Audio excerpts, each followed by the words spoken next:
So I think, you know, if you give people the proper incentives and allow them to do good, and why shouldn't the government be in this business of doing good? You know, we spend all of our tax dollars for all of these things to preserve, protect, and defend, you know, our Constitution. And sure, the militarism is part of it. We need to be strong, but we also need to have a face out there in the world that we are good people. Yes. Yes. Yeah, you know, the other face of America was showing it in works and good deeds, was the essence of what President Kennedy was proposing in the Peace Corp, that you take the proposition, ask not what your country can do for you, but what you can do for your country and the freedom of man. And I'll tell you a story about that. I was on President Kennedy's staff in the White House as his civil rights advisor in the first couple of years before I went to the Peace Corps. I was head of the Peace Corps in Africa. And once taking him out to say farewell to a group of several hundred Peace Corps volunteers on the White House lawn, afterwards he said to me two things. Someday we're going to bring this idea home on a big scale in America. And secondly, he said, the Peace Corps will be really serious when it's 100,000 Peace Corps volunteers a year with first-hand experience on Asia, Africa, and Latin America. And then in one decade, there'll be 1 million Americans who can constitute a real constituency and people's force for an intelligent foreign policy. And when Sergeant Shriver, the founder, and others of us left in 1966, it had reached 16,000 in just about 3-4 years. It was heading toward 100,000 a year. With the Vietnam War, it fell back to 5,000. When I was in high school in Scarsdale, New York, I helped organize and was president of the high school forum right on the eve of World War II and in the first years of it. And first there was the isolationist question.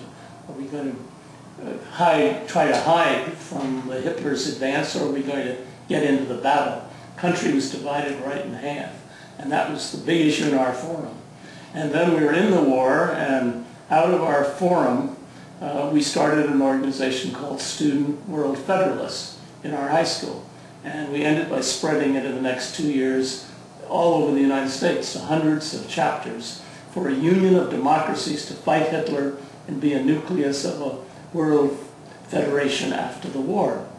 And the idea of, and then I wrote, while I was in the Army Air Corps in World War II, I wrote a little book, It's Up to Us, to move for action to win the peace. And that was, of course, the United Nations was coming, but we wanted to make it strong enough so it had power to control weapons of mass destruction and maintain peace in the world.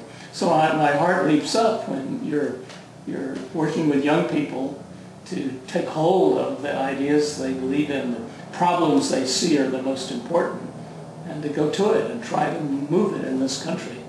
And I give World War II Army Air Corps salute to you. Thank you, sir. Thank you so much. Thank you. I appreciate that. I'm delighted to know that young people are on the move through Freedom's Forum.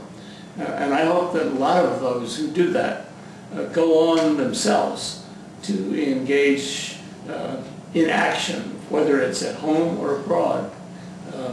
At home, there's the Americorp program, 75,000 spots every year. There's service learning at home in a variety of ways you can participate. There's the Peace Corps abroad. It's generally for after college.